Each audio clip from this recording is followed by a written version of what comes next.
and I know they're probably going to do more about the COVID mRNA shots. Clearly, this ended up being something that we saw unprecedented coercion by the federal government to where you had to go all the way up to the Supreme Court to strike down the OSHA mandate. You had the mandate on medical nurses, and we blocked that in Florida, but that was something that was imposed. And you had a lot of people at the time that would come to me and go to their legislators here in Florida when this was being discussed at the federal level, and a lot of them had COVID. A lot of them just didn't want to take it. There are other people that just were saying, "Hey, this is an emergency use. I'm low risk of COVID. I don't know what's ended up going to happen." And yet, it seemed like you were not able to even question anything about this. That it was just something that, regardless of your risk level, you were expected to do. And I'm just thinking, like, if a new medication were to come out tomorrow, the first thing someone would ask is, okay, what are the possible negatives versus what do I have to gain by taking it? That's a basic calculation that someone would make before they would take anything. And yet, on this situation, even people that were of the lowest risk imaginable, who had COVID and developed natural immunity, were being told that you had to take this and you couldn't ask any questions. And I don't know why did that happen to the extent that it did. Wouldn't something that had been relatively new technology, wouldn't you want to have an honest discussion about the pluses or minuses of this?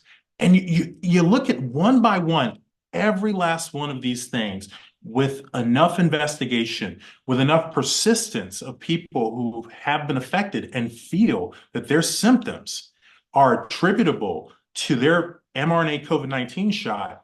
Literally every last one of them, the evidence for each one of those has accumulated during the pandemic over the course of time. And in fact, some of them aren't even debatable anymore. There's wide acknowledgement of their existence. And so it is interesting that the people have been over here with specific complaints, and it's still ongoing, right? There are debates right now about excess mortality and cancer attribution. And the scientists, generally from the CDC, have been on the other side. But the people have, I mean, they're batting about 1,000 in terms of the attribution from evidence of their complaints to their exposure to these vaccines.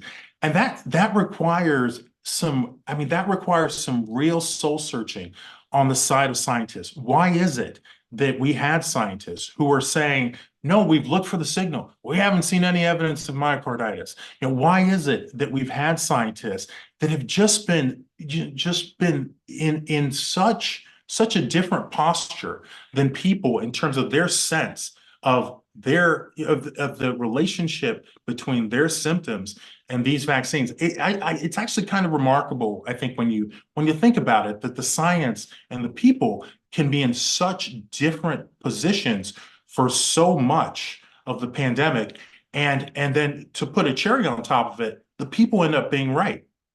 So I think that, again, that's something that requires some reflection on the part of scientists. So I think in the early days of the vaccine rollout, you had a disease that's really harming older people, some vulnerable people. You have some evidence from a randomized trial, large randomized trial, that it might reduce the harm from getting infected. It makes, and of course, Joe, you're Dr. Ladapo, you're absolutely right to say that we don't know. Like, the randomized trials themselves cannot possibly elucidate all the risks. So you have to make a calculation. You have to say, okay, does it make sense to recommend it for people who are very, very high risk from dying from the disease, even though we don't know? So I think it makes sense in that setting. There's some uncertainty. You convey the uncertainty. You never mandate it. You say, this is what we bet on the balance of the evidence we know now, and then be honest when new evidence comes in.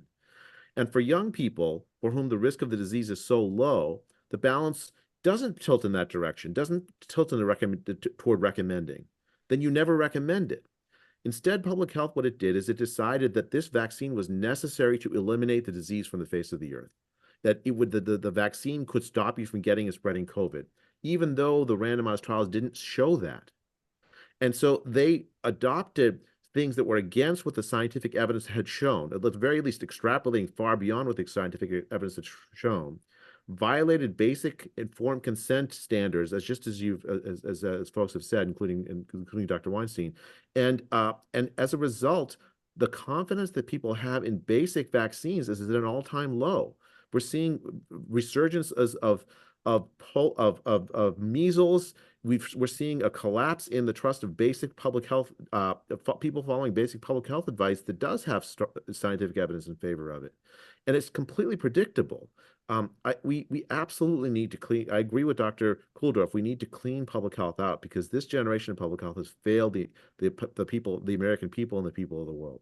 I would just add that in this case, like so many others, there's the strong implication that we were just not present at some meeting where the policy was decided upon because, well, one can see two things. One, among people for whom the shots never made the slightest bit of sense were healthy kids who did not have a substantial risk from COVID. So the idea that these shots were recommended for young, healthy people was presumably on the basis that it might control the spread of the disease, but that implies a willingness to sacrifice the health of kids, to put them at the risk of an untested technology or a minimally tested technology in order to protect old or infirm, vulnerable people.